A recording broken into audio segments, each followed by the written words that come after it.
National stock exchange একই সঙ্গে share বাজার।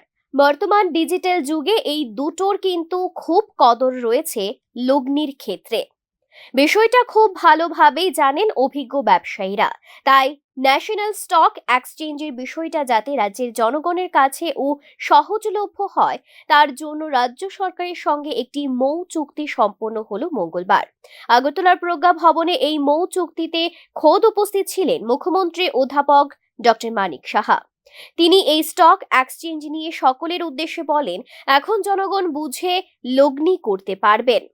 আগের দিন নেই এখন। বিগত দিনে বহু চিটফান্ড কোম্পানি রাজ্যের আম জনগণ থেকে দেদার পয়সা লুট করে নিয়ে গেছে। এখন আর এই সুবিধে হবে না।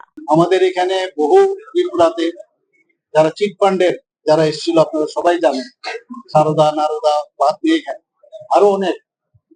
তো এর থেকে মানুষ এর জন্য তারা খুব বিচারের ছিল, কিন্তু যেভাবে ওনাদেরকে যে লোভ দেওয়া হয়েছে, প্রলোভন দেখিয়েছিল, তাতে করে অনেকে কিন্তু ফেসে গেছিল। তো সেই জায়গা থেকে বাঁচতে গেলে আজকে যে সেবির তত্ত্বাবধানে যে স্টক এক্সচেঞ্জের মাধ্যমে একটা মানুষ যদি জানে যে কোথায় তার লগ্নি করতে হবে, কোথায় তার টাকাটা যদি সে লাগায় বিনিয়োগ করে সেটা রিফান্ড পাবে প্রপারলি। তো এর জন্য আজকে এক তো গেল এই বিষয়, পাশাপাশি আমাদের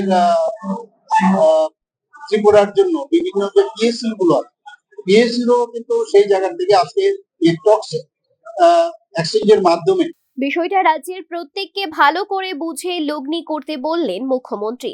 কোন জায়গায় কতটা লগ্নি করলে কিভাবে লাভ আসবে সেই বিষয়ে সহায়তা করবে এই national stock exchange market. Bureau report, news now.